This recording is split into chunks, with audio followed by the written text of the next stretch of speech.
Chapitre 1. Le rassemblement à Grey Lake. La route menant à Grey Lake House quittait la grande route comme une pensée discrète, se faufilait à travers des hêtres taillés en taillis et débouchait sur une pelouse aussi impeccablement taillée qu'une moustache dans un miroir. Au-delà se dressait la maison, digne de la reine Anne au premier abord, avec un air de réserve bien élevé, ses briques douces comme du thé, ses fenêtres à guillotine réfléchissantes comme des yeux frais. Au centre de l'avant-cour s'élevait une fontaine de pierre claire, un bassin à plusieurs niveaux soutenu par 3 dauphins, la gueule ouverte comme mi-amusée, mi-horrifiée par les provincialismes de l'humanité. L'eau fine et argentée ruisselait du bassin supérieur et projetait une légère brume qui captait des fragments de soleil de l'après-midi. Le capitaine Arthur Hastings, récemment rentré d'un voyage en Amérique du Sud et profitant d'une quinzaine de jours champêtres avant l'automne londonien, avait été invité par une connaissance à la fête du week-end de Grey Lake. Une curiosité bienveillante l'avait saisi. On y trouvait des allusions, non plus que des allusions, à une famille réputée, une protectrice influente, et un cercle qui s'était récemment élargi aux écrivains, aux éditeurs et à ces êtres fragiles qui vivent d'idées et de prestige, et souvent aussi de désespoir personnel. En descendant de la Bentley qu'il avait ramenée de la gare, Hastings fut d'abord attiré par la fontaine.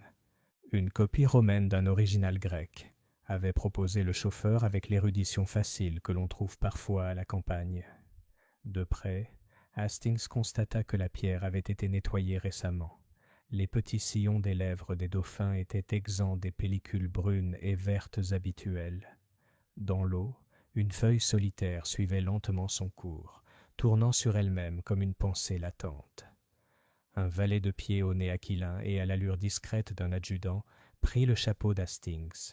« Capitaine Hastings, Lady Eugénia vous attend sur la terrasse. Le thé est servi. » Hastings suivit l'escalier jusqu'à une terrasse dallée où des tables recouvertes de nappes blanches se dressaient en rang, comme si le régiment de tartes et de sandwichs avait été inspecté et jugé exemplaire. Lady Eugénia Vale se leva d'une chaise en osier.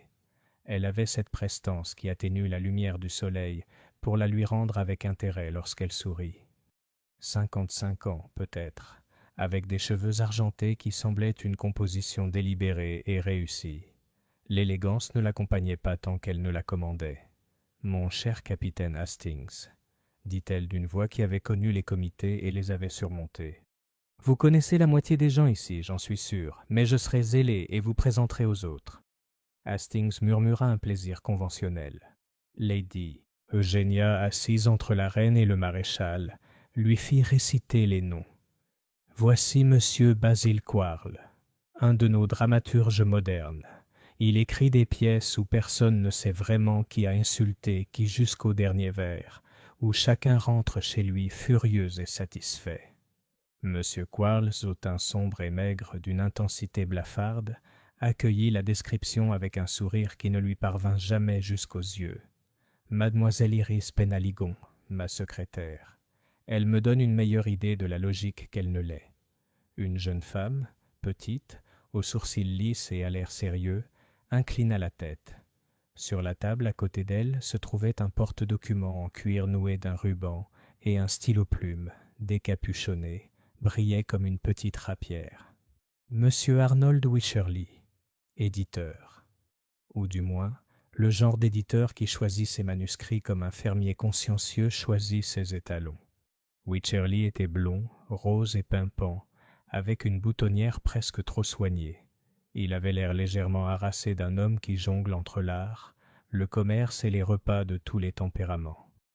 Dr Edmund Pritchard, médecin de famille et ami. Un homme franc, aux cheveux blonds roux, aux gestes assurés, comme s'il avait observé plus de poux que de couchers de soleil. Son sourire était paternel, sans prétention. Mon neveu, Julian Vale.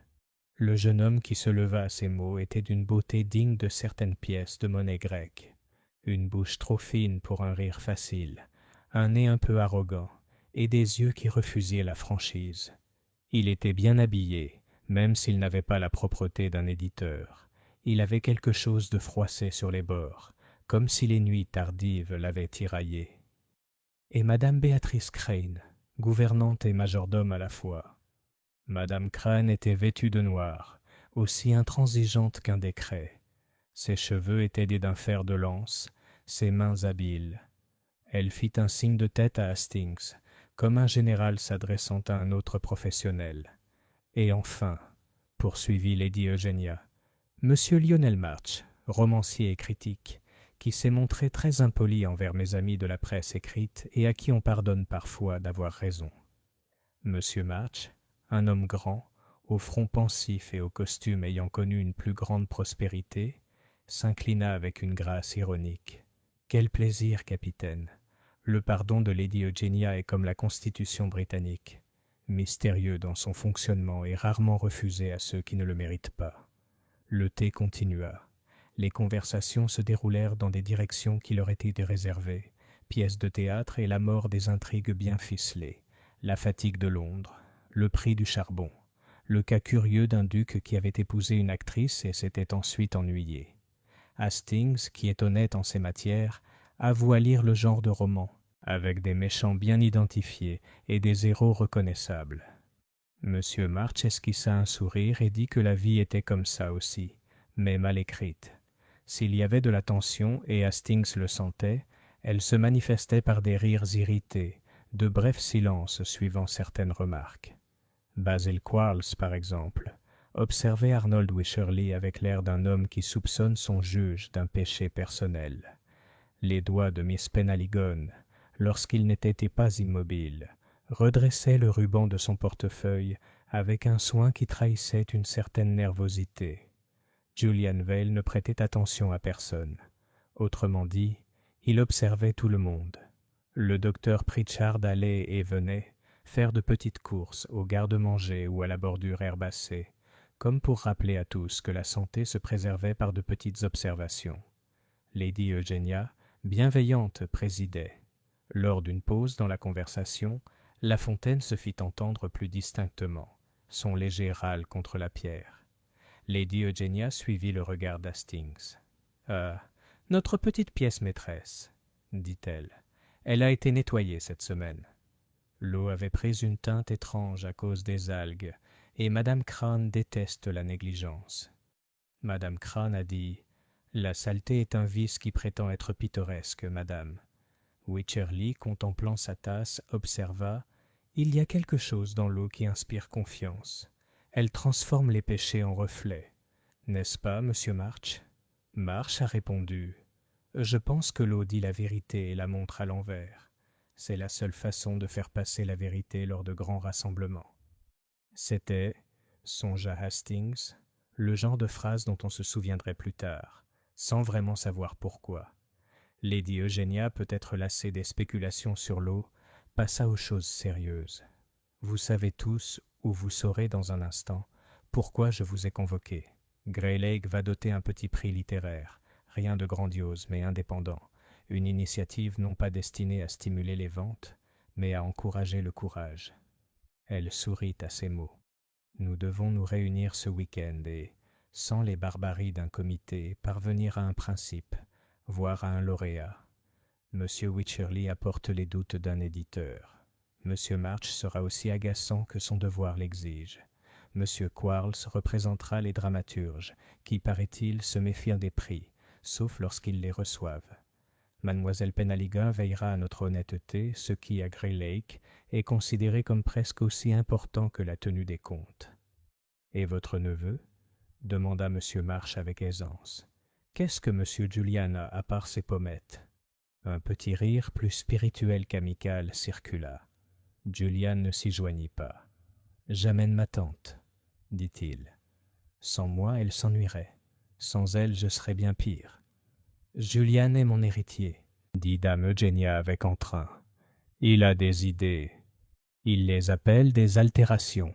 Je ferai semblant de les écouter, et je le ferai de temps en temps. » Cet échange avait l'air d'un échange ancien, amical mais avec des racines.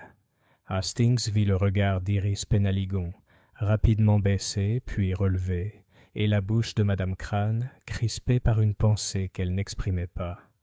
Après le thé, la compagnie se dispersa en cercles distingués. Le docteur Pritchard, avec la bienveillante tyrannie de son espèce, ordonna à Lady Eugenia de marcher au moins 22 minutes dans la roseraie. Basil Quarles rôdait et fixait le paysage, comme le font les dramaturges qui s'apprêtent à voler une pièce. Wycherley se dirigea vers la bibliothèque d'un pas décidé, comme s'il poursuivait des manuscrits égarés. Monsieur March, profitant de la vue, trouva également une chaise et une pipe. Julian disparut, comme le font les jeunes hommes, avec une pointe de détermination et une odeur de tabac. Hastings, se promenant nonchalamment vers la fontaine, se retrouva aux côtés d'Iris Penaligon. Elle n'était pas jolie au sens où les jeunes officiers disent des bêtises. Elle avait une propreté et une fraîcheur plus fiables. Ses yeux étaient lin gris. Elle regardait la fontaine avec tristesse. « C'était une affaire épouvantable mercredi, » dit-elle à moitié pour elle-même. Hastings, dont on peut compter sur sa curiosité polie, dit « Vraiment ? Oh, quelle absurdité !» Elle rougit comme par une imprudence personnelle, seulement que l'eau est devenue noire. Pas boueuse, noire. Madame Crane dit que c'est à cause des algues ou de la poussière de pierre, bien que les hommes de l'Ouest aient juré que c'était impossible. Ils l'ont drainée et frottée jusqu'à ce qu'elle brille. Et pourtant, au matin, elle était... Elle marqua une pause. Voilà, je suis bête. Vous voyez bien que tout va bien maintenant. Hastings observa le filet d'eau claire. L'eau noire, c'est le genre de choses qu'on lit dans les livres, mademoiselle Penaligon. Dans la vraie vie, c'est généralement une question de canalisation. Oui, dit-elle, des tuyaux. Elle lui adressa un petit sourire vif et entra, le portefeuille dans les bras, tel un bouclier. Hastings poursuivit sa promenade. Le bassin de la fontaine résonnait faiblement, comme si une obscurité s'y était récemment installée et avait été chassée sans pardonner complètement. Il posa un doigt sur la pierre. Elle en ressortit propre, mais avec cette sécheresse qui suit un long frottement. Dans l'eau, une petite bulle monta et éclata avec un son semblable à une syllabe étouffée. Une demi-heure plus tard, il rencontra Madame Crane dans la cour de service, en train d'examiner un registre avec un crayon qui piquait comme une baïonnette. « Vous gardez une armée ici, » observa Hastings. « Je tiens une maison, » dit Madame Crane, « mais une maison est une armée qui ne doit jamais se reconnaître comme telle. » Mademoiselle Penaligon a mentionné le mauvais fonctionnement de la fontaine, dit Hastings. « Vous avez eu des problèmes avec l'eau ?» Le visage de Madame Crane resta inchangé, mais le registre s'abaissa. « Parole de domestique. » Le crayon claqua vivement sur la page réglée. « Un commerçant jure sur une chose et l'oublie ensuite. L'eau coule là où l'indiscrétion la laisse. Nous avons mis fin à l'indiscrétion. » Hastings, habitué aux sergents qui ne vous disaient rien et vous sauvaient la vie, hocha joyeusement la tête et se retira, avec le sentiment que la maison était plus que ses salons, comme le sont toutes les maisons convenables. À la bibliothèque, il trouva Wycherley en train de retirer des volumes d'une étagère avec une sorte de révérence anxieuse. « Voilà, » dit l'éditeur en sortant un livre, « ce qui rendait l'Angleterre tolérable, des essais qui prônent la modération dans des phrases longues. Personne ne les lit. » Hastings disait qu'il lisait mal les essais. Le regard de Wycherley se porta sur la pendule de cheminée, une pièce oblongue en bronze ornée de chiffres romains, et en dessous, d'une plaque gravée de la devise « Veritas stillat » La vérité coule. « Lady Eugenia adore les inscriptions, » dit Wycherley. « Elle en a partout, sur les horloges, sur les linteaux, sous les portraits. Elle croit que les mots peuvent remettre le monde en ordre. » Hastings sourit. Elle a l'air d'une femme qui a souvent réussi. Wycherley serra les lèvres. Et parfois, ça nous a manqué. Ça nous arrive à tous. Dehors, le soleil baignait la pelouse, et des voix, celles de Lady Eugenia et du docteur Pritchard, s'élevaient dans une aimable dispute. L'une insistait sur l'importance des roses pour le moral, l'autre défendait la quinine. Monsieur March entra, secoua sa pipe et chercha une allumette avec l'air coupable d'un homme qui commet sa première infraction. « Sais-tu ce que je préfère dans les maisons de campagne ? Elles semblent du pouvoir absorber la méchanceté. En ville, le mal crie, Ici, il se dissimule entre les haies et devient anecdote. « Vous êtes un garçon joyeux, » observa Wycherley. « Je suis réaliste, » a déclaré March. « C'est une forme polie de désespoir. » À la cloche d'entrée, Hastings retrouva Julian dans l'escalier. Le jeune homme s'arrêta à la fenêtre du palier, regardant la fontaine. « Elle est jolie le soir, » dit-il, comme si Hastings le lui avait demandé. « On dirait qu'elle réfléchit, d'une manière superficielle et supérieure. »« Vous êtes sévère avec les poissons-pierres, Harry Hastings. » Julian tourna sa belle tête. « Je déteste les symboles. Ils sont toujours faux. Dès qu'on qualifie une chose de pure, on y verse de l'encre pour prouver qu'on est sentimental. » Il passe un doigt sur la moulure de la fenêtre et trouva de la poussière. Grey Lake résiste mieux que la plupart des maisons au désir humain de tout gâcher. Mais il n'y est pas immunisé. Il continua son chemin. Hastings eut l'agréable sensation d'avoir entendu quelque chose d'intelligent sans pour autant l'apprécier pleinement. Ils dînèrent à 8 heures. La salle à manger avait la beauté britannique des boiseries polies, des portraits à l'huile d'homme portant des perruques, morts des puces de la gloire, et des bougies qui donnaient à chaque visage un peu plus de relief. La conversation, sous la surveillance de la soupe, aborda des aspects pratiques. À quoi devait servir la récompense? Quel en serait son montant? Si elle devait être annuelle ou occasionnelle? Générale ou pour une vertu particulière comme la clarté d'esprit sous pression? « Pas pour la politique, » décréta dame Eugénia. « Écrire pour persuader n'est pas de l'art, c'est de la dentisterie, et nous devons valoriser l'art. »« L'art persuade, » murmura M. March, « uniquement par la séduction plutôt que par l'extraction. »« La séduction, » dit Basil Quarles avec énergie, « est le seul moyen moral de changer d'avis. » Il sourit à Iris qui rougit et regarda sa soupe avec une attention douloureuse. Hastings, qui n'est pas insensible, remarqua le regard et le laissa tomber, sans savoir qu'il le faisait. L'heure qui suivit le dîner fut marquée par une sorte de dérive. Les hommes retournèrent à la bibliothèque. Les dames, refusant de rester ainsi décrites, les suivirent. Des cartes furent proposées et refusées. Quelqu'un trouva le gramophone, qui produisit une valse semblable à un doux reproche. Le docteur Pritchard et madame Crane conversèrent près de la porte, à voix si basse que seule leur posture, l'une implorante, l'autre inexorable, parlait. Monsieur March posa une question à Iris sur son écriture, et elle rit, d'un petit rire sincère, et lui montra une page. Julian se pencha près de la cheminée, trop théâtralement pour être totalement involontaire, et fuma.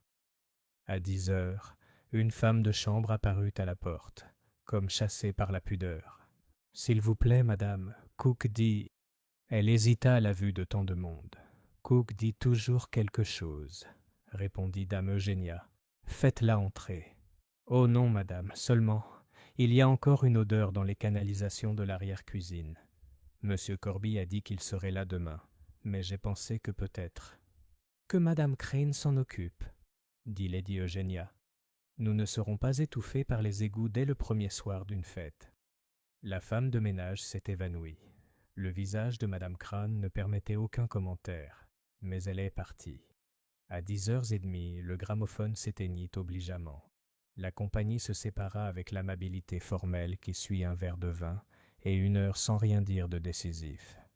Hastings, dans sa chambre, trouva le lit correctement préparé et une bouillotte posée comme pour un principe. Il resta un instant à la fenêtre. La pelouse était pâle sous la lune naissante. La fontaine brillait comme une pensée qui refuse de se coucher.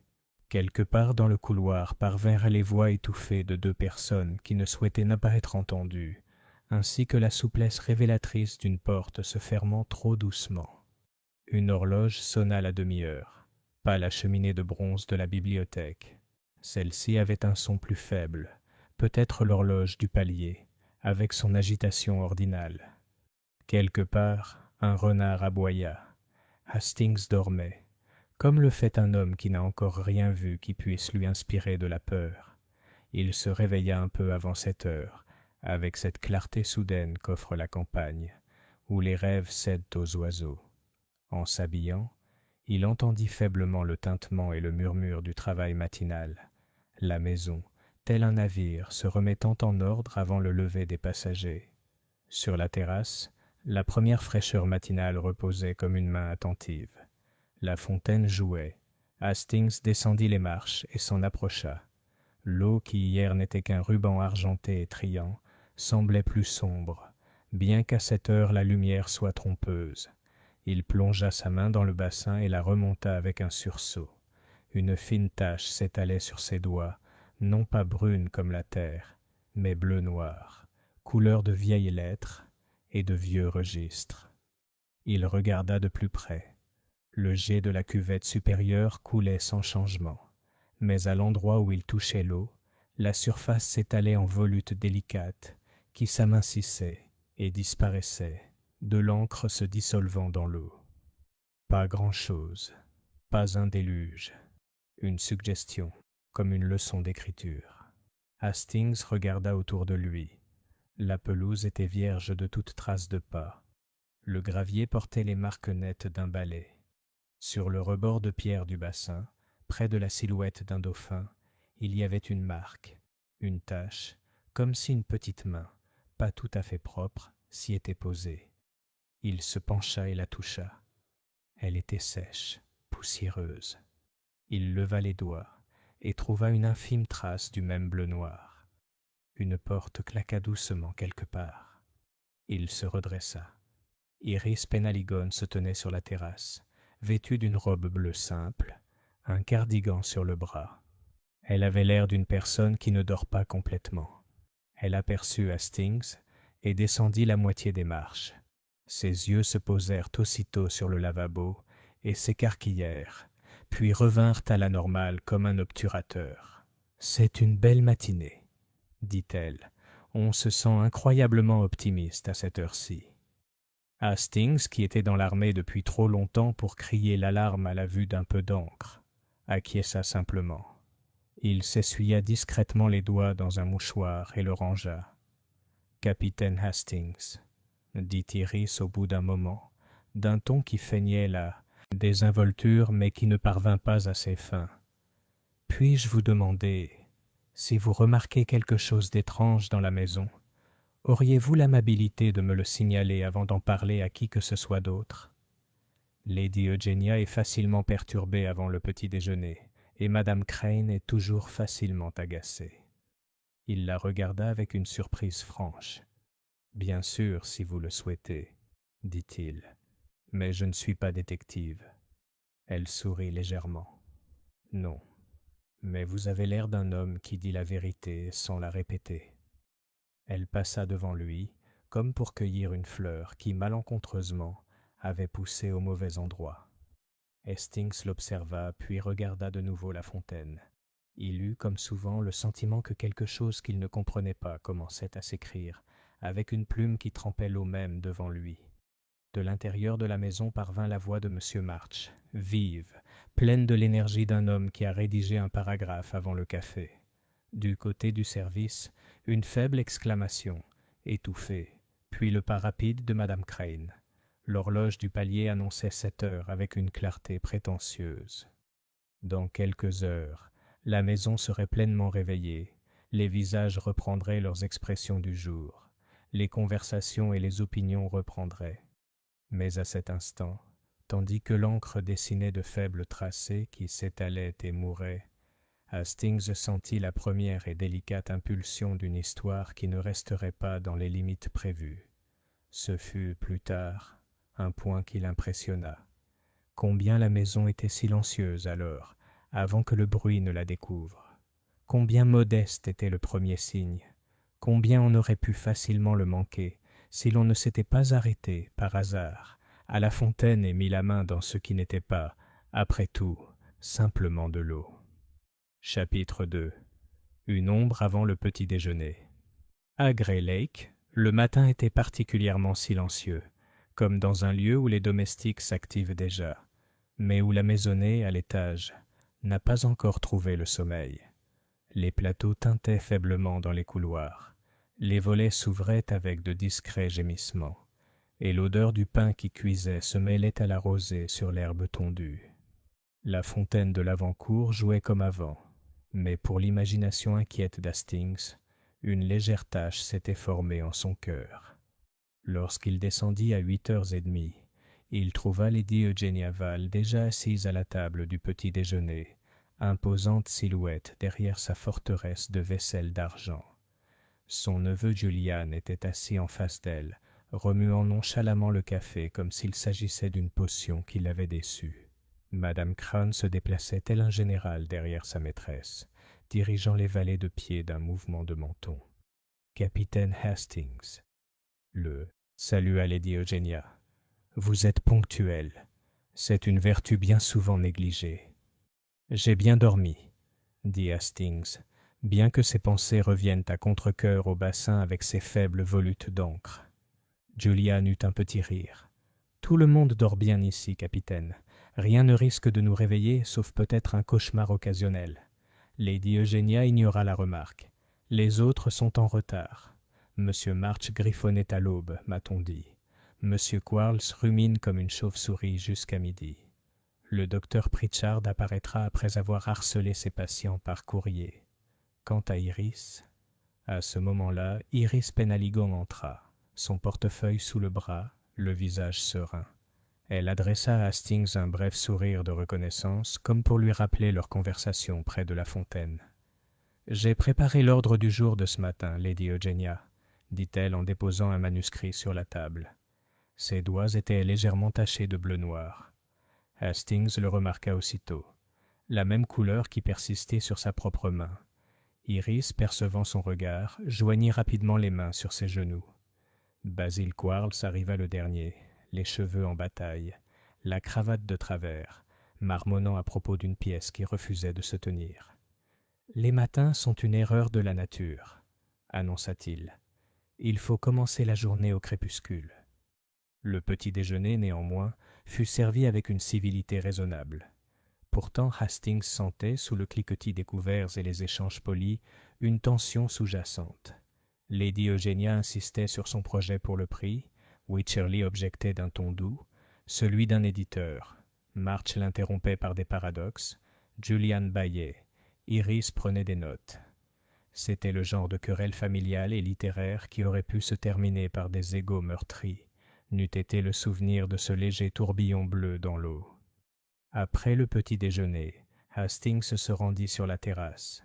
Le matin s'était éclairci, la fontaine plus insistante. La tache semblait s'être dissipée, mais l'idée de l'encre persistait. Il se pencha de nouveau vers le bassin. Cette fois, il n'y avait pas d'erreur possible. La surface était légèrement huileuse, comme un fluide d'écriture diluée. Une feuille de papier, abîmée, floue jusqu'à l'illisible, flottait, mouillée, contre la pierre. Hastings la repêcha. Les mots se rejoignaient, mais il pouvait à peine distinguer un titre tapé en majuscules. Le prix Vallée, critères en dessous, les lignes se dissolvent en de simples taches noires. « Mon Dieu !» murmura Hastings. « Mon Dieu, vraiment !» La voix derrière lui était douce, précise et teintée d'un léger accent belge. Hastings se retourna avec un étonnement sincère. Là, impeccable dans son costume gris impeccable, les chaussures brillantes comme la vérité, la moustache hérissée d'autorité, se tenait Hercule Poirot. « Poirot !» s'exclama Hastings. « Je ne savais pas que tu étais attendu. » Poirot inclina la tête, les yeux pétillants. « Non plus, mon ami, que Lady Eugenia. J'arrive sur invitation indirecte. Une petite affaire à l'Ouest m'a retenu. Mais quand j'entends parler d'un prix littéraire, quand j'entends parler de, comment dites-vous, d'encre qui apparaît là où elle ne devrait pas, eh bien, je me dis, Hercule Poirot, c'est peut-être ici qu'une petite bizarrerie vous attend. Et voici, c'est ainsi. » Il prit délicatement le drap trempé entre le pouce et l'index. « Regarde, Hastings. Les mots. Il s'envole, non? Il se noie. Mais le titre demeure. Il reste toujours quelque chose. » Hastings éprouva un réconfort familier. La présence de Poirot, son assurance, transformait le mystère en problème, le problème en énigme. « Raconte-moi tout, » dit Poirot, et Hastings s'exécuta. L'eau noircie, les taches sur sa main, la demande d'Iris Penaligon, le papier flottant. Poirot écoutait en hochant la tête, ces fameuses petites cellules grises visiblement à l'œuvre. « Mon ami, dit-il enfin, ce n'est pas un caprice de canalisation ou d'algues. De l'encre, c'est délibéré, c'est symbolique. Quelqu'un transforme la fontaine en stylo, en buvard, peut-être même en avertissement. Un avertissement ? Les moustaches de Poirot se hérissèrent de satisfaction. Mais oui. Et toujours Hastings, dans des maisons comme celle-ci, où règne la richesse, la vanité, l'héritage, il y a aussi des secrets. Vous observerez avec moi aujourd'hui. Ensemble, nous verrons quels secrets résistent à l'eau et lesquels saignent comme de l'encre. » Alors qu'il se dirigeait vers la maison, la porte de la bibliothèque s'ouvrit et Julian Vale en sortit, pâle mais serein, une cigarette pendue entre ses doigts élégants. Il regarda Poirot avec un mélange de curiosité et de dédain. « Et vous êtes... » commença Julian. « Je suis Hercule Poirot, » dit Poirot avec une légère révérence. « J'arrange les faits. Je rétablis l'ordre. Parfois, je sauve même des réputations. Dites-moi, monsieur, trouvez-vous la fontaine belle ce matin ?» Le regard de Julian se porta vers le bassin. Ses lèvres s'étirèrent en un sourire qui n'en était pas un. « Magnifique ? Peut-être. Mais la beauté ici est toujours temporaire. Bonjour, monsieur. » Il poursuivit sa route sans un regard. Poirot le regarda partir. « Voilà Hastings. » Le jeune homme parle avec cynisme, mais dans son regard, il y avait de l'inquiétude. Nous ne l'oublierons pas. À l'intérieur, une cloche les convoqua au salon pour la première des discussions sur les prix de Lady Eugenia. Poirot ajusta ses menottes. « Viens, mon ami. Joignons-nous. On parlera d'art, d'honnêteté, de règles. Et dans ces conversations, toujours, la vérité s'échappe, non pas dans les mots, mais dans les contradictions. Nous écouterons, nous observerons. Et bientôt, nous comprendrons pourquoi la fontaine coule d'encre. » Et sur ces mots, Hercule Poirot entra dans Greylake House, aussi calme et immaculé que s'il avait été attendu depuis le début, et aussi certain que dans la folie humaine, comme dans la littérature, la véritable histoire ne réside pas dans ce qui est dit, mais dans ce qui transparaît à travers le papier. Chapitre 3. Le silence importun. Le salon de Greylake House était aménagé pour une réunion plutôt que pour le confort. La longue table en acajou avait été débarrassée de ses ornements habituels et abritait désormais des piles soignées de papier ministre, des crayons taillés et une carafe d'eau posée à côté de verres en cristal. Les rideaux étaient à moitié tirés pour protéger le soleil matinal, qui filtrait à travers tel une poussière d'or peu encline à s'immiscer. Lady Eugenia Vale était assise à la tête, droite, telle une femme d'État présidant son parlement privé. À sa droite, Wycherley, l'éditeur, s'affairait à ses notes. Face à lui, Basil Quarles s'était affalé, exprimant un mépris artistique pour les convenances. Iris Penaligon, fidèle secrétaire, était assise légèrement en retrait de la table, son bloc-notes prêt. Lionel March alluma sa pipe avec un air délibérément contrariant, ignorant la toux de reproche de Madame Crane depuis l'embrasure de la porte.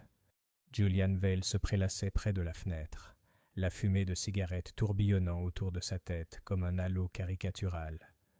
Poirot, nouvellement installé à côté de Hastings, joignit les mains sur son genou immaculé et observa l'assemblée avec le même regard patient qu'il aurait pu accorder à un jury. « Mesdames et messieurs, » commença dame Eugenia, « notre tâche est de définir l'objectif du prix Val. Si nous ne parvenons pas à nous mettre d'accord sur cet objectif, toute l'entreprise sera absurde. » « L'absurdité, dit Quarles, est la base du théâtre. Je propose que nous décernions le prix à la pièce ou au roman qui exaspère le plus le public. »« Tu veux dire que ça exaspère le service commercial ?» marmonna Wycherley. March ricana. « Un beau principe, Basil. Le prix Vale pour la plus profonde irritation. » Dame Eugenia tapota la table d'un coup sec. « Messieurs, vous me pardonnerez, mais c'est sérieux. Argent et réputation sont en jeu. » À ces mots, Iris jeta un rapide coup d'œil à Julian, qui contemplait le jardin d'un air maussade. Hastings, le remarquant, se demanda quelle communication silencieuse avait pu s'établir. La discussion se poursuivit.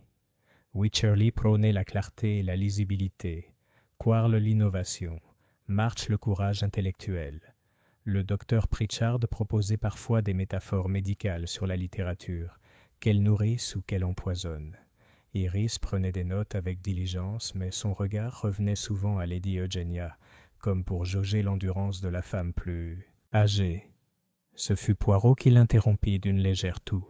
« Si vous me le permettez, madame, vous parlez de clarté, de courage, d'innovation. Mais il y a une chose plus importante. »« Vraiment ?» Dame Eugénia haussa un sourcil. « L'intégrité, » dit Poirot. « Le livre, la pièce, l'essai doivent dire la vérité telle que l'auteur la connaît. Non pas la vérité qui plaît, ni celle qui vend, mais la vérité. Si vous donnez votre prix pour moins, vous ne récompensez que la vanité. » Il y eut un court silence. Hastings ressentit une pointe de malaise, comme si le détective avait frappé une note qui résonnait trop près de cordes cachées. Julian rit soudain, d'un rire sec et discordant. « Vérité. Un joli mot, monsieur, mais chaque vérité ici est un demi-mensonge. »« Peut-être, » répondit Poirot, la moustache raidie, « mais c'est dans les demi-mensonges que se cache tout le crime. » Avant que Julian puisse répondre, Madame Crane entra avec une urgence discrète. Elle se pencha vers Dame Eugénia et murmura quelque chose. La dame fronça les sourcils. « Qu'y a-t-il, Madame Crane ?»« Cook dit qu'elle ne peut expliquer l'absence de Mademoiselle Penaligon, madame. Elle devait aller chercher un dossier à la bibliothèque il y a 10 minutes. Elle n'est pas revenue. » Lady Eugénia se retourna. « Iris, où es-tu ?»« Oh !» Elle réalisa que la chaise était bel et bien vide. Le porte-document gisait abandonné à côté du bloc-notes. Hastings se leva à moitié. « Je l'ai vue il y a à peine 10 minutes. Elle est entrée à la bibliothèque. »« Alors nous la retrouverons là-bas, » dit vivement Dame Eugénia. Ce n'est pas le moment d'être nerveux. Ils se levèrent ensemble, une petite cavalcade de tension. La bibliothèque n'était qu'à 2 pièces de là, et pourtant le couloir semblait démesurément long. Le cœur d'Hastings, sans qu'il eût pu dire pourquoi, battait plus fort qu'il ne semblait normal. Madame Crane ouvrit la porte. L'air qui les accueillit était frais et ombragé. Au fond de la longue pièce, près du bureau sous la fenêtre, une chaise était tombée en arrière. Des papiers jonchaient le tapis comme des feuilles blanches après un orage. Et là, affalée sur le tapis, le bras anormalement écarté, la tête penchée dans un angle cruel, gisait Iris Penaligon. Ses lèvres étaient entr'ouvertes comme pour prononcer un dernier mot précipité, mais aucun son ne s'en était échappé. Hastings poussa une exclamation et s'élança, Poirot à ses côtés. Mais Poirot leva la main. « Ne touche pas. » Il s'agenouilla et regarda attentivement. Son visage était grave. Dame Eugénia se tenait sur le seuil, les joues décolorées. Est-ce qu'elle... Poirot leva les yeux, le regard sombre. Mademoiselle Penaligon est morte. Un silence si complet s'installa que même la fontaine à l'extérieur sembla retenir son souffle. Poirot se redressa lentement. « Observe, Hastings. C'est papier. C'est le brouillon du règlement du prix, non? Et vois-tu l'encre dessus? Elle est tachée, comme si elle avait été renversée, et pourtant il n'y a pas de bouteille renversée. » Il jeta un coup d'œil à la main de la morte, ses doigts légèrement tachés de bleu noir. « Ah, encore. L'encre. Toujours l'encre. » Le docteur Pritchard donna un coup de coude, son instinct professionnel reprenant le dessus. Il se pencha, examina brièvement la scène, puis secoua la tête. Coup cassé. Elle n'a pas pu faire ça toute seule. Une chute peut-être. Mais voyez comme elle est allongée. Non, non, ce n'est pas un accident. Dame Eugénia vacillait, agrippée au bras de Madame Crane. Un meurtre? Ici? Chez moi. Poirot inclina gravement la tête. Oui, madame. Meurtre. Il observa le groupe silencieux. Lady Eugénia pâle mais provocante. Wycherley se tordant les mains. Karl se mordant la lèvre dans une consternation théâtrale, March appuyé contre une étagère avec un détachement cynique, Julian fixant avec des yeux indéchiffrables, Madame Crane sombre comme la pierre. Hastings réalisa avec un frisson que l'un d'eux était coupable. L'un d'eux avait évolué silencieusement dans ces couloirs, était entré dans cette pièce et, avec une précision impitoyable, avait réduit Iris Penaligon au silence pour toujours. Poirot toucha légèrement les papiers sur le bureau, comme s'il risquait de le brûler. « La fontaine coulait d'encre, » murmura-t-il, « et maintenant, l'encre tache la main du mort. Mon Dieu, l'histoire a commencé. » Chapitre 4. Les questions commencent. La maison de Greylake ne sombra pas dans le chaos, bien qu'il y eût de bonnes raisons. Au contraire, un étrange silence régnait dans les couloirs. Les domestiques chuchotaient sur les seuils. La servante qui avait signalé les canalisations à Dame Eugénia se signa avec ferveur. La fontaine, à l'extérieur, continuait de jouer sa musique délicate, d'une indifférence grotesque. Dans la bibliothèque, la compagnie se rassembla autour de la silhouette inanimée d'Iris Penaligon. Madame Crane avait tiré les rideaux à moitié, plongeant la pièce dans une pénombre, comme si elle refusait d'exposer la mort trop ouvertement au grand jour. Lady Eugénia, d'un sang-froid remarquable, dit d'un ton dépourvu de douceur : « Nous devons appeler la police immédiatement. »« Assurément, madame, » répondit Poirot. « Mais permettez-moi d'abord de relever les petites observations, les détails qu'un œil non averti pourrait fouler aux pieds avec zèle. Dans ces moments-là, il faut agir vite, sinon on perd la vérité à jamais. » Sa main tremblait légèrement tandis qu'elle faisait un signe d'assentiment. « Faites ce que vous devez, monsieur Poirot. » Poirot se déplaçait avec une grâce prudente dans la pièce. Hastings remarqua que son regard s'attardait sur la chaise renversée, sur les papiers éparpillés, sur les traces d'encre sur les mains de la jeune fille morte. Il se pencha, examina le tapis près du bureau, effleura le veinage du bois. Ses doigts méticuleux semblaient recueillir des significations invisibles pour quiconque. La chaise a été violemment renversée. Les papiers ont été balayés du bureau. Pourtant, le bureau lui-même est bien rangé, à l'exception d'un objet. Il désigna un sous-main, dont le bloc était frais, sans marque. Curieux, Hastings. On s'attend à ce qu'une secrétaire utilise un sous-main. Et pourtant, celui-ci est comme intact. Peut-être venait-elle juste de remplacer le papier, s'avisa Hastings. Peut-être, approuva Poirot, mais ses moustaches se contractèrent en signe de désaccord. Julian Vale rompit le silence, la voix froide. « Que suggérez-vous exactement ? Que la pauvre Iris a été attaquée pour un simple buvard. » Poirot tourna vers lui un regard calme et pénétrant.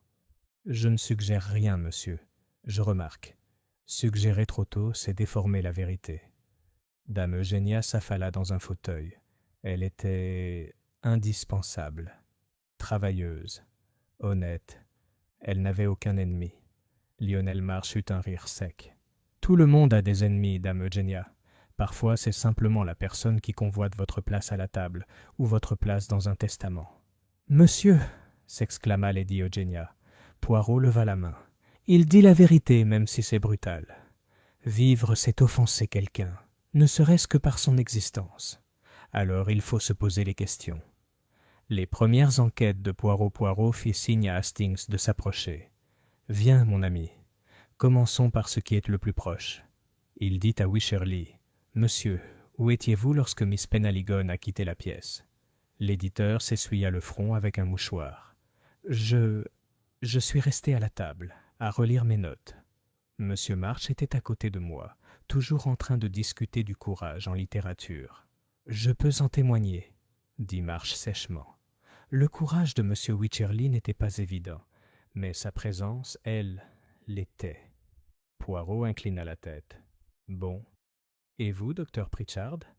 J'étais sorti fumer une pipe au jardin. Mes poumons, hélas, préfèrent le grand air. Poirot hocha la tête. Et monsieur Karl? Le dramaturge tressaillit. Je me suis égaré dans le couloir. Fumée, trac. Je ne suis pas entré dans la bibliothèque. Mais non, Vous en êtes sûr? Certainement. Sa voix était sèche, sur la défensive. Poirot laissa passer ces mots et se tourna vers Julian. « Et vous, monsieur ?» L'expression de Julian était mi-dédaigneuse. J'étais sur le palier. N'importe qui aurait pu me voir. Je n'avais aucune raison de tuer une secrétaire. Raison, dites-vous. Poirot plissa les yeux. Un choix de mots intéressant. Pas opportunité, mais raison. Julian haussa les épaules. Tu ne penses tout de même pas que je lui ai brisé le cou entre deux paragraphes? Dame Eugénia haleta. Julian, comment peux-tu parler ainsi? Parce que, dit-il amèrement, faire semblant ne la ramènera pas. Il se dirigea vers la fenêtre et leur tourna le dos. Madame Crane prit alors la parole, la voix dure comme du silex. Mademoiselle Penhaligon était consciencieuse, mais elle s'immisçait. Elle en savait plus qu'elle ne le devrait. Peut-être a-t-elle payé sa curiosité. Lady Eugénia se tourna brusquement vers elle. « Madame Crane, comment osez-vous » Poirot intervint. « Madame Crane n'accuse pas, elle observe, et son observation est précieuse. » La réflexion privée de Poirot. Lorsque la police eut été appelée et que le corps fut décemment recouvert, Poirot prit Hastings à part. « Vous avez vu, Hastings, comment chacun a répondu. Monsieur Wycherley cherchait des alibis. Monsieur Marsh leur en a fourni avec trop d'empressement. Monsieur Quarles a nié avec plus de véhémence que nécessaire. Madame Crane a fourni un motif là où elle aurait pu se taire. Et Monsieur Julian, il s'est trahi en parlant de raison. Déjà les petits-fils se dévoilent. » Hastings fronça les sourcils. « Mais pourquoi Iris, Poirot? Quel mal pourrait-il y avoir à ce qu'une secrétaire rédige un compte-rendu ?» Poirot regarda gravement la fontaine à travers les hautes fenêtres. « Parce que, Hastings, les mots sont dangereux, et l'encre est une arme plus mortelle que le pistolet, si on l'utilise avec ruse. Mademoiselle Penhaligon a écrit quelque chose, peut-être juste une ligne, qui ne devrait pas être lue, et donc elle s'est réduite au silence. » Il tapota doucement le bras d'Hastings. « Nous devons trouver ce qu'elle a écrit, et pour qui. En attendant, prends garde, mon ami. Cette maison est polie, certes, mais sous la politesse se cache la peur, et dans la peur, hommes et femmes se révèlent. » Le crissement de la voiture de police sur le gravier rompit le silence. Poirot redressa ses menottes. « Viens, Hastings. Les fonctionnaires arrivent. Voyons si leurs bottes piétineront ou éclaireront. » Et tandis que l'inspecteur Hewitt, de la police du Sussex, entrait avec une courtoisie solennelle, La Fontaine, à l'extérieur, émit un gargouillis soudain, comme si elle riait de l'intrusion. Le regard de Poirot se porta sur elle, et sa voix était un murmure destiné uniquement à Hastings. Toujours La Fontaine. Elle coule d'encre, et maintenant de sang. Il faut l'écouter, Hastings, car elle raconte l'histoire, si seulement on a des oreilles.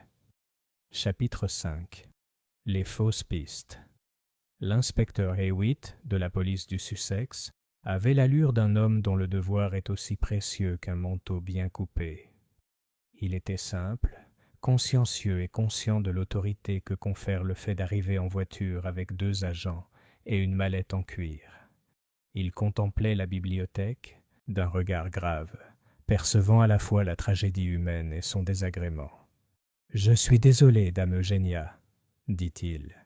Vous pouvez compter sur ma discrétion, mais je dois faire mon travail. Vous bénéficierez de toute l'assistance nécessaire, répondit-elle posée. Madame Crane, le personnel doit se présenter au petit salon. Monsieur Wycherley veillera à ce que nos invités restent disponibles. Il se tourna vers Poirot avec une courtoisie professionnelle. « Monsieur Poirot, votre nom vous précède. Je vous remercie pour vos observations, mais je dois mener les formalités à ma façon. »« Mais certainement, » dit Poirot avec une légère révérence. « Je suis ici, inspecteur, simplement pour observer, et peut-être, si vous le permettez, pour faire la petite remarque qui n'offense personne et qui profite à tout le monde. » Hewitt parcourut la pièce méthodiquement. Il ne toucha pas le corps. Le diagnostic de fracture du cou du docteur Pritchard avait déjà été noté. Il examina plutôt le bureau, les papiers et la moquette. « Qui l'a trouvé » demanda-t-il. « Nous l'avons tous fait, » dit Lady Eugénia. Elle désigna Hastings. Le capitaine Hastings était le plus proche. Hewitt interrogea Hastings avec une efficacité fulgurante. Hastings raconta son histoire sans détour.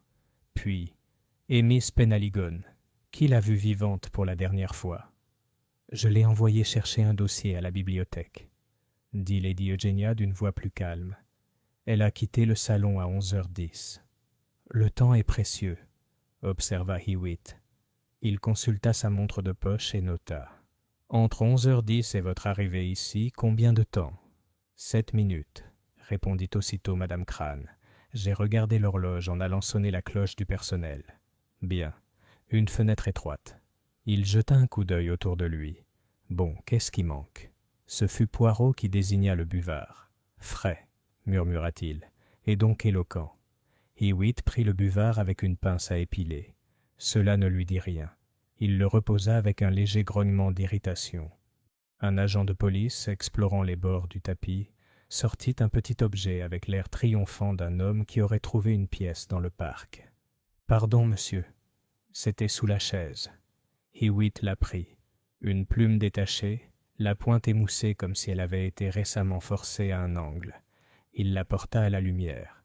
Le métal portait une légère trace de résidu sombre. « De l'encre, » dit-il.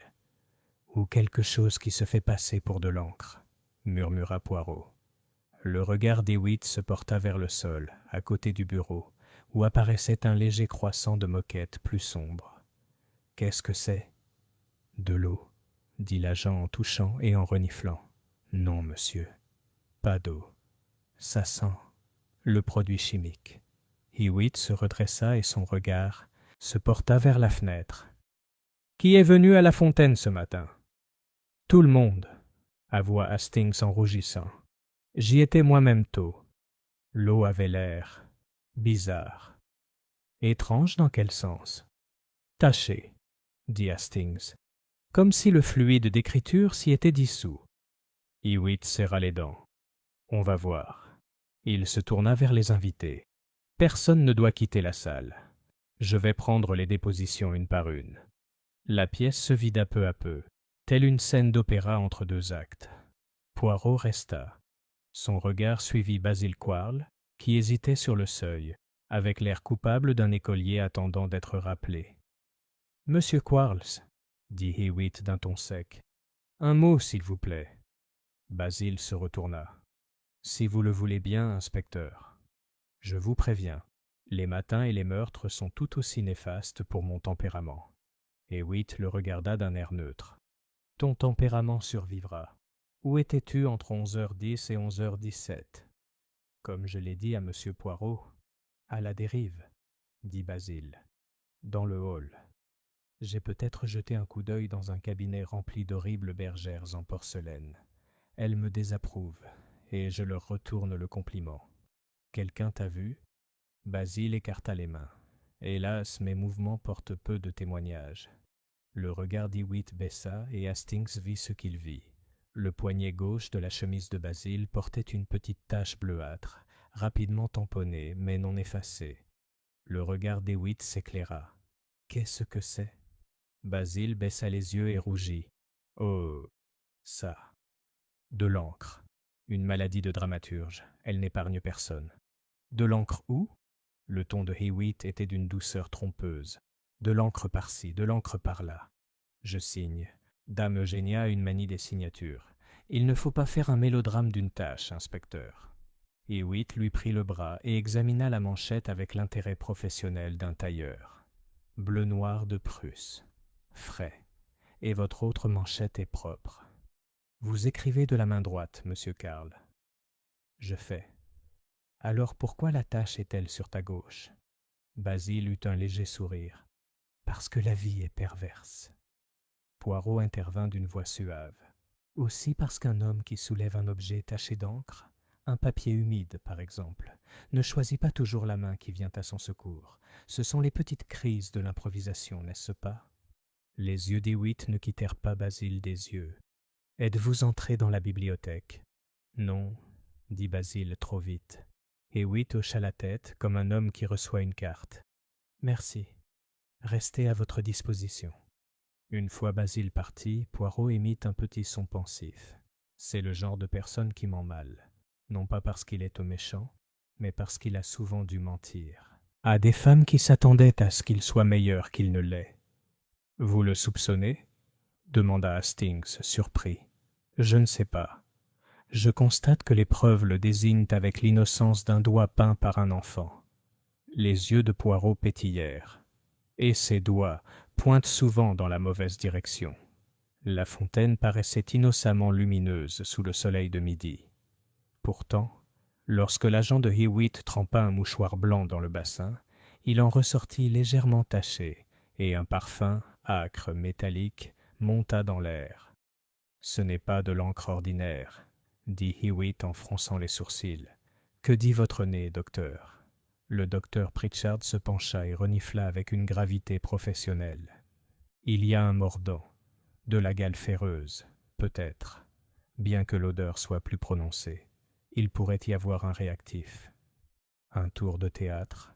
suggéra March, qui était sorti nonchalamment avec les autres. « Un dramaturge connaîtrait ses encres de scène. » Basile, piqué au vif, dit « L'encre de scène ne casse pas les coups, et puis c'est généralement du vinaigre, du fusain et de la vanité. Néanmoins, a déclaré Hewitt, nous enverrons un échantillon au laboratoire. » Poirot resta immobile, regardant non pas l'eau, mais les dauphins de pierre, leurs bouches toujours ouvertes. Il suivit du regard le tuyau qui devait alimenter la cuvette supérieure. « Il y a un accès quelque part, » dit-il doucement. « Une petite valve peut-être, si l'on voulait introduire un fluide pour créer un spectacle. » Madame Crane, venue malgré la réticence d'un steward à montrer l'arrière-boutique à des inconnus, dit « Le robinet est dans la remise à outils, monsieur. Seul monsieur Corby et moi avons la clé. » « Monsieur Corby ? Notre homme a tout faire. Il s'occupe des pompes quand les hommes de l'Ouest ne le font pas. »« Et où est monsieur Corby ? » ?»« Lors de sa tournée, il passe une partie de la matinée au village. Je l'ai prévenu. » Hewitt prit la clé qu'elle lui tendait et envoya un agent de police au hangar. L'homme revint aussitôt avec un rouleau de fin tuyau en caoutchouc et une petite bouteille en verre vide dont l'intérieur était taché d'un bleu tenace. « Trouvez derrière le carter de la pompe, monsieur. » Les yeux d'Hewitt brillèrent. « On avance. » Un appareil de distribution. La bouteille se serait vidée lentement dans le courant. Il brandit la bouteille. Une étiquette était déchirée en lambeaux. Il en restait un coin, avec la lettre bête une partie, lire 3. « Bleu de Prusse numéro 3, suggéra March. Fourniture d'imprimeur ou d'artiste. » Hewitt regarda Basil Quarles, ou l'encre de scène d'un dramaturge. Basile s'emporta. « Dois-je être puni parce que je sais comment on appelle les choses ?» Le visage de dame Eugénia pâlit. « Inspecteur, est-ce que tout cela est une comédie? Est-ce que cela a un rapport avec Iris ?» Hewitt serra les dents. « Le lien est suffisamment évident pour que je puisse procéder. Nous allons fouiller les pièces à la recherche d'éléments correspondants. Votre consentement sera apprécié. Un mandat pourra être obtenu si nécessaire. » Lady Eugénia s'est imposée avec toute son autorité. « Vous pouvez fouiller ma maison, inspecteur. Madame Crane, vous veillerez à la coopération du personnel. » Madame Crane inclina la tête. « Ils le feront. » La recherche, silencieuse et minutieuse, a permis de découvrir 3 objets qui ont fait vibrer les nerfs de la maison comme un piano mal accordé. Premièrement, dans la trousse de toilette de Basil Quarles, sous une liasse de pages griffonnées au crayon, un second flacon, à moitié plein, portait l'inscription « Encre à écrire, bleu-noir », avec une étiquette de prix provenant d'un papetier de l'Ouest. Basil protesta. N'importe quel écrivain pouvait avoir de l'encre sur lui. Hewitt remarqua sans commentaire que le filament de bleu durcissait dans le goulot, correspondant aux résidus sur la fontaine. Deuxièmement, dans la corbeille à papier de la bibliothèque, sous une couche impeccable de carbone de machine à écrire, un mouchoir monogrammé, BQ, son coin marqué du même bleu-noir et, plus grave encore, taché d'une minuscule tache qui, selon le docteur Pritchard, pourrait bien être livide sur le bord, comme effleuré par la peau. Basil déclara que le mouchoir était vieux, la tache insignifiante.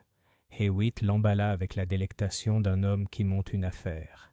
Troisièmement, une femme de chambre s'approcha timidement de madame Crane et, sous les encouragements sévères de la justice, admit avoir vu, à 11 heures, le monsieur aux cheveux noirs, qui ne pouvait être que Basil, se glisser du hall vers la bibliothèque. Elle avait pensé qu'il cherchait un peu d'intimité pour un besoin naturel. Le couloir menant au vestiaire se trouvait par là. Il en était ressorti 1 minute plus tard, agité. La femme de chambre avait gardé le silence, car les hommes sont toujours agités, et madame Crane décourageait les bavardages. Le regard d'Hewitt s'immobilisa. Il convoqua Basil dans le salon, où Lady Eugenia était assise, telle une magistrate réticente. « Monsieur Quarles, dit-il, on vous a vu entrer dans la bibliothèque à 11h11. Vous possédez de l'encre du même type que celle introduite dans la fontaine. Votre manchette est tachée. Votre mouchoir porte des traces similaires et a été retrouvé dans la poubelle de la bibliothèque. Mademoiselle Penaligon a été arrachée de force. Pourriez-vous nous expliquer, monsieur ?» Le visage blême de Basil blêmit. Il agrippa le dossier d'une chaise comme pour des applaudissements qui ne viendraient d'un pas. « Je suis allé à la bibliothèque, oui. Je m'étais disputé au sujet du prix, à propos de mon travail. Iris s'est montrée gentille avec moi, polie. Elle avait le sens de la justice. Je lui ai demandé de lire une page que j'avais écrite à l'aube, une introduction, une remarque de dernière minute, de quoi raidir l'échine de Lady Eugenia face à la lâcheté de l'éditeur. Iris a accepté. Je suis allé chercher la page. Je l'avais dans ma poche. Je l'ai posée sur le bureau. Je ne peux pas, Dieu me vienne en aide, expliquer le mouchoir. J'en ai 100. L'encre. Qu'est-ce qu'un écrivain sans encre? La voix d'Hewitt resta posée. Et le cou cassé de mademoiselle Penaligon? Basil ferma les yeux. Je ne l'ai pas touchée, sauf pour lever sa main quand j'ai vu qu'elle ne bougeait pas. Je l'ai reposée aussitôt. J'avais peur. Je me suis enfui. Quelle honte! C'est aussi le comportement d'un homme coupable, a déclaré Hewitt. Poirot, resté silencieux, remua. Inspecteur, permettez-moi de vous poser une question. Monsieur Karl, vous dites avoir déposé une page sur le bureau. Où est-elle maintenant? Basil écarta les mains vides. Parti. Décrivez-le. Un paragraphe. Une épigraphe peut-être. Je jouais avec la notion de vérité. La vérité coule. L'horloge de Lady Eugenia l'indique. Mais le mensonge éclabousse. C'est moi qui ai écrit ça. C'est puéril, je sais. Les yeux de Poirot se tournèrent lentement vers l'horloge en bronze de la cheminée de la bibliothèque, visible à travers la porte ouverte, la petite plaque sous les chiffres. La vérité coule, il hocha la tête comme si une concordance privée avait été confirmée. Et à qui destiniez-vous ce petit aphorisme? À Dame Eugenia. À Wycherley. À Iris d'abord, pour voir si ça marcherait. Eh bien, ça marchera. Hewitt prit une brève note, puis referma son carnet d'un coup sec. Monsieur Quarles, jusqu'à nouvel ordre, vous êtes assigné à résidence. N'essayez pas de partir. Basil rit alors, un rire rauque qui ne lui servit à rien. Assigné à résidence. Dans une maison de campagne, les dieux de la farce sont indulgents aujourd'hui. Dame Eugenia, à sa décharge, grimaça. Inspecteur, Basil est stupide et vaniteux. Il n'est pas violent. La violence, a déclaré Hewitt, est souvent une chose soudaine chez un homme vaniteux lorsqu'il rencontre de la résistance. Il se retira. La porte se referma avec la douce autorité du bois qui a fermé les pires secrets. Hastings et Poirot trouvèrent un moment seuls dans le couloir qui surplombait l'avant-cour. La fontaine lançait son jet d'eau espiègle. Une libellule s'envola, survécut et poursuivit son chemin. Hastings expira. C'est accablant pour Karl, Poirot. L'encre, la manchette, le témoignage de la servante, le mouchoir. C'est vrai, acquiesça Poirot d'un ton léger. C'est bien, trop bien. Tu penses qu'il est innocent?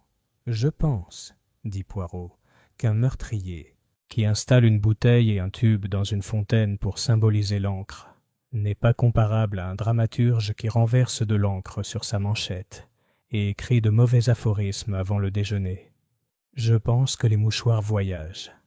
Je pense que les servantes voient ce que les coupables souhaitent qu'elles voient, et que parfois les coupables se donnent la peine d'être vus. Surtout, je pense que même si la vérité est simple, elle est généralement incomplète. Il pencha la tête. Dites-moi, Hastings, que dit votre instinct de soldat de Basil Quarles?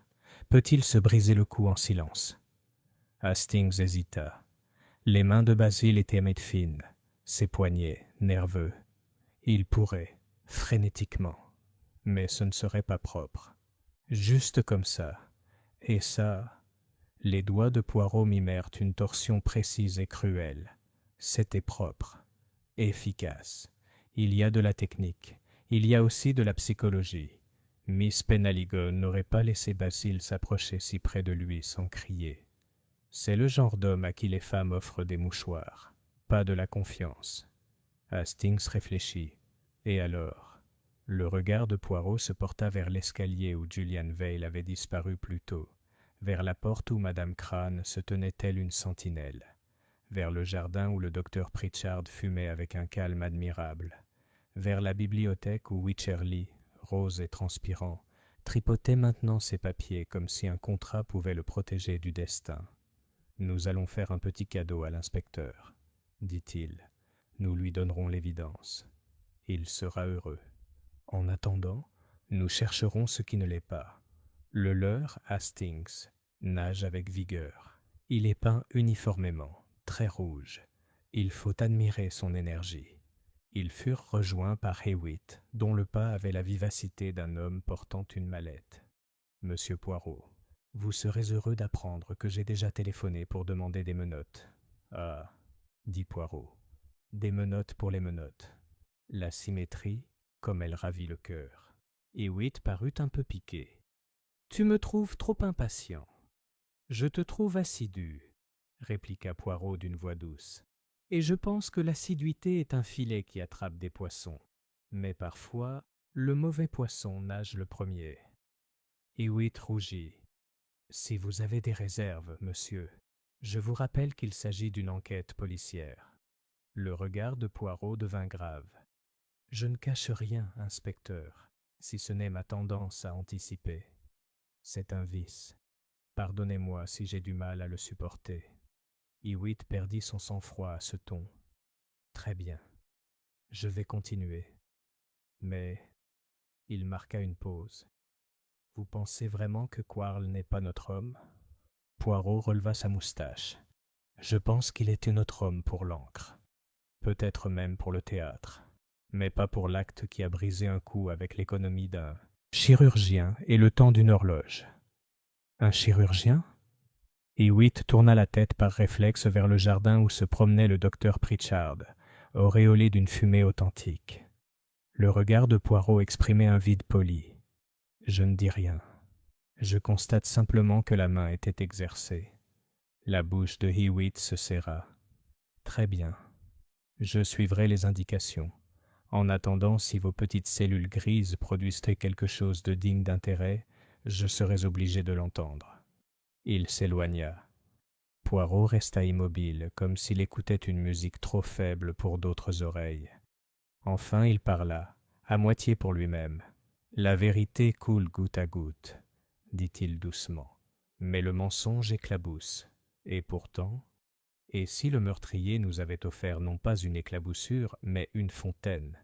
Il se tourna vers Hastings, soudain vif. « Viens, mon ami, nous allons visiter la remise à outils nous-mêmes. Il y a peut-être une empreinte qui n'est pas théâtrale, une trace qui n'est pas intentionnelle.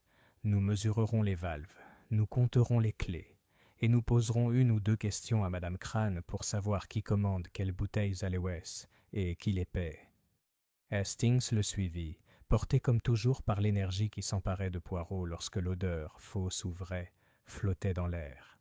Derrière eux, la maison ferma ses portes sur le midi, respirant comme un grand animal qui sait qu'il est traqué et espère que s'il reste immobile, le chasseur passera. À la fontaine, une nouvelle ondulation effleura la surface. Peut-être n'était-ce que la brise, peut-être qu'une fraction supplémentaire du fluide subtil et invisible avait réussi à s'échapper du serpentin caché. Elle déploya un léger tourbillon sur l'eau claire, aussi délicat qu'une écriture manuscrite. Poirot s'arrêta, le vit et sourit un peu sinistrement. « Courage, Hastings, dit-il. Le hareng rouge nage. Mais bientôt, très bientôt, nous allons attraper le requin. » Chapitre 6. Un indice détaillé. La remise à outils se dressait derrière la haie d'if, telle une servante qui en sait trop. Sa porte était fraîchement récurée. Le cadenas de cuivre brillait d'une obéissance qui fit plisser les yeux de Poirot plutôt qu'approuver. Madame Crane, ayant fourni la clé à l'inspecteur Hewitt, était rentrée dans son domaine avec la raideur d'un soldat qui ne conteste pas les ordres et ne les pardonne pas non plus. À l'intérieur, l'air sentait l'huile, le bois humide et les modestes meubles de campagne qui se maintiennent en parfait état. Des rouleaux de tuyaux, des pots de peinture dont les couleurs séchaient sur le bord comme des langues desséchées, un râteau trop bien rangé pour être parfaitement honnête. Hastings, qui avait été soldat et invité, savait distinguer l'ordre véritable de l'ordre présenté à l'inspection. Le hangar était un théâtre de diligence.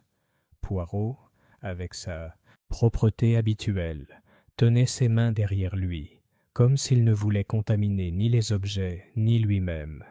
Il se pencha sur la petite pompe galvanisée qui alimentait la fontaine, scruta les recoins encombrés de toiles d'araignée autour de sa base, puis attira l'attention d'Hastings d'un index fin et précis. « Regarde, mon ami, la poussière sur le dessus du boîtier de la pompe, là où on poserait un objet un instant.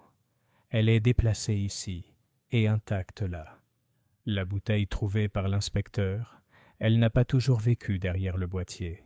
Elle était restée là, brièvement, pendant que les mains rangeaient le tube. » Hastings hocha la tête. « Et les mains ? » ?»« Les mains, Hastings. Ne portez pas de gants. Regardez, voici l'endroit où le talon d'une paume a appuyé pour faire levier sur le boîtier. L'huile a préservé les stries. Elles ne sont pas profondes. Notre meurtrier est méticuleux, mais elles sont longues. La main n'est pas petite. Dans une maison d'hommes et de femmes, cela ne rétrécit pas grand-chose, dit Hastings avec ironie. Ça se rétrécit si l'on se souvient du métier, répliqua Poirot. Une main habituée à la pression et à l'angle laisse une signature. Ce n'est pas la main du dramaturge qui tâche ses poignets et s'agite sur les adjectifs, ni la main de l'éditeur, calleuse à force de plumes, mais incapable de communiquer avec la force. Celle-ci, il bougea le doigt comme pour appuyer sur un point précis, est une main qui comprend les articulations. Hastings pensa involontairement au docteur Pritchard. « Vous voulez dire… » « Je ne veux rien dire, » dit Poirot avec une douceur exaspérante. « J'organise les faits comme une servante arrange les fleurs, dans un ordre qui paraîtra inévitable plus tard. » Il se redressa. Près de la pompe se trouvait une petite clé dont les mâchoires étaient réglées à une certaine largeur et s'écartèrent comme si elles avaient été brusquement interrompues. Poirot mesura l'ouverture à l'œil nu, puis sortit de sa poche un petit mètre en papier. « Hé, hé !» Le réglage correspond à l'écrou de l'entrée de la pompe.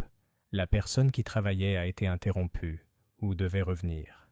Un minuscule débris s'était logé dans l'acier molleté. Une fibre, longue comme un cil, de fil noir légèrement brillant. Poirot la souleva avec le respect dû à une relique et la déposa dans sa casemate. « De la soie, » dit-il, « ou une très bonne imitation. »« La robe de Madame Crane, » suggéra Hastings. « Elle est noire. Madame Crane porte du crêpe de laine pendant la journée. On voit le grain.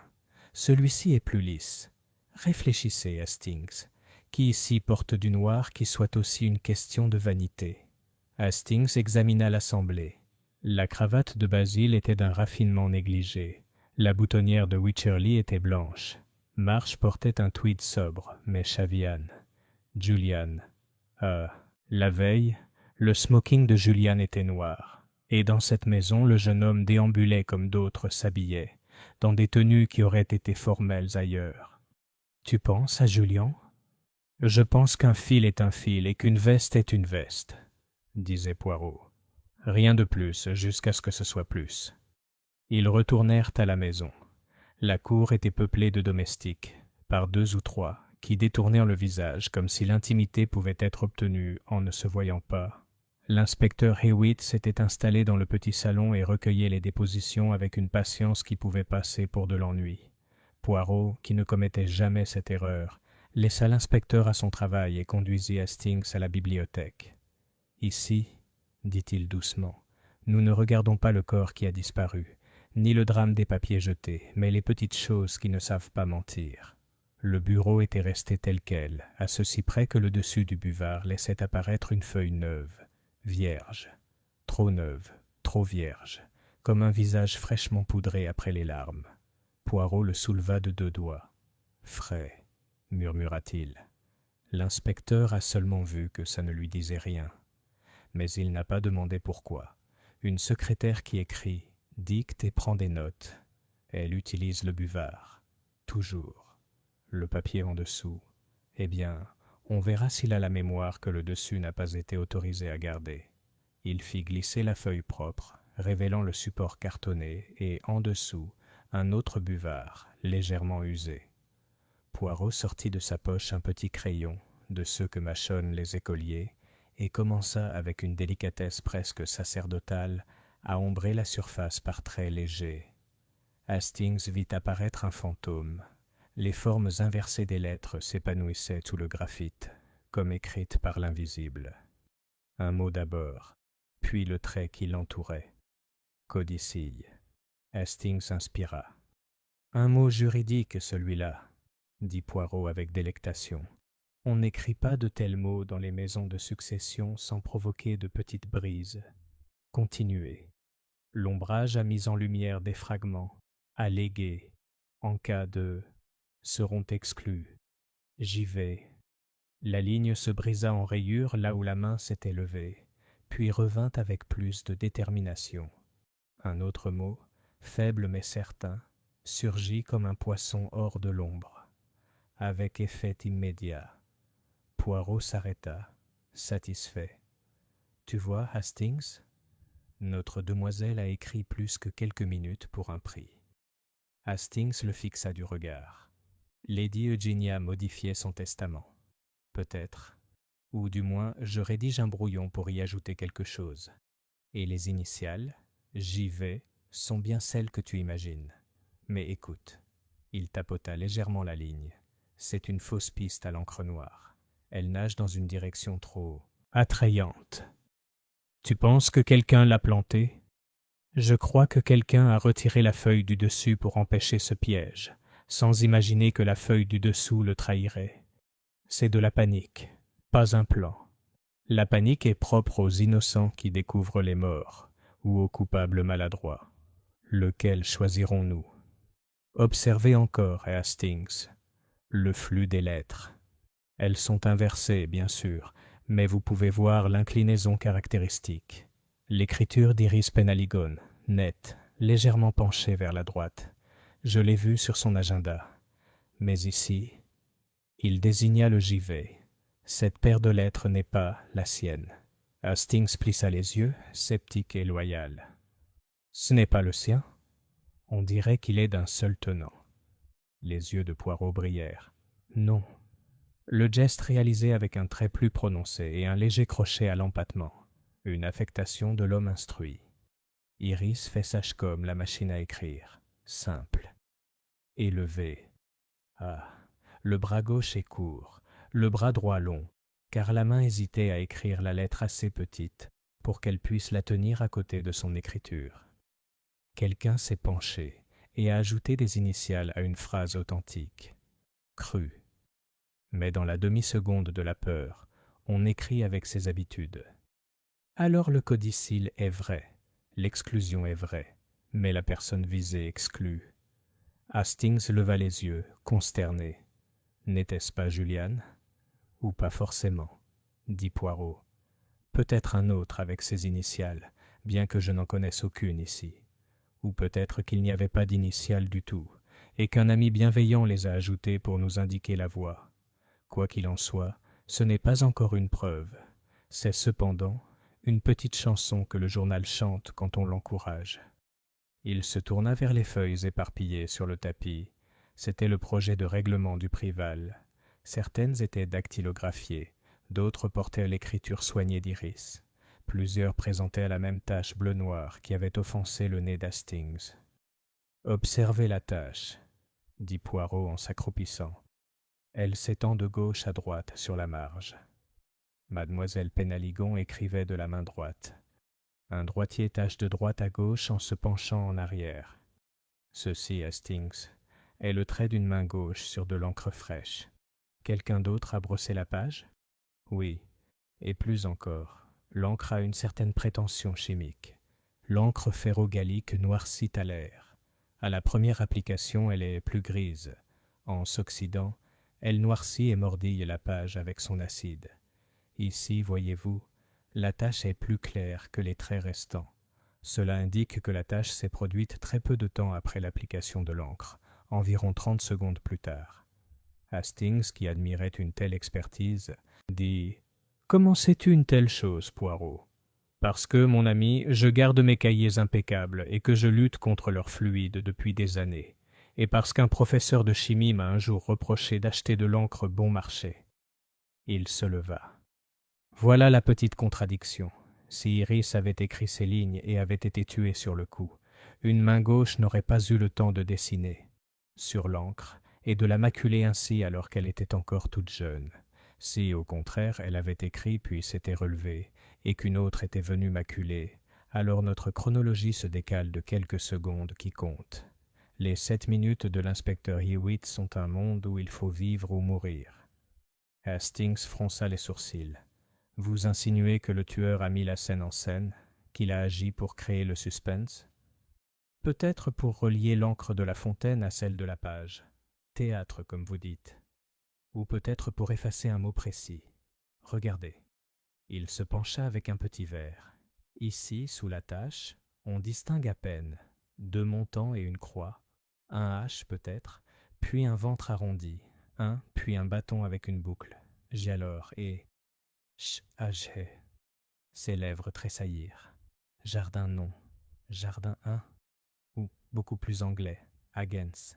C'est incertain. Mais je pense que le mot était Hastings. Hastings sursauta. « Mon cher ami !»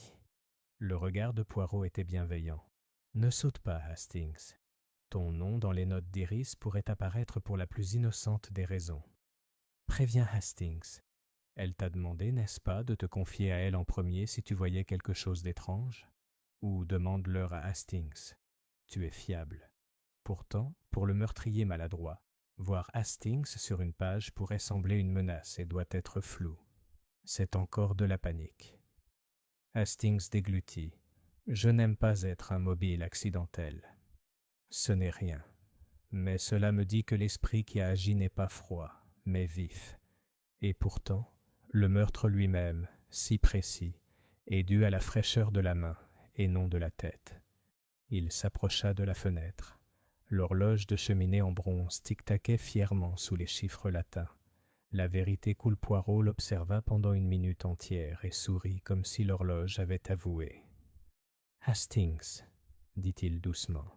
« Qu'a dit Madame Crane à l'inspecteur? » Qu'elle a regardé l'horloge en allant sonner la cloche du personnel.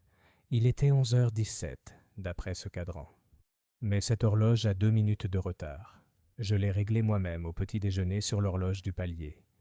Par conséquent, ces 11h17 étaient 11h19. La femme de chambre a vu Basile à 11h11, d'après l'horloge du hall, qui a 1 minute d'avance. Il est donc entré dans la bibliothèque à 10. Heure 10, d'après cette horloge, et en est ressorti 1 minute plus tard. Même en admettant sa vanité, cela ne lui laisse pas le temps de se disputer, de tuer, de calomnier et de fuir derrière ses adverbes.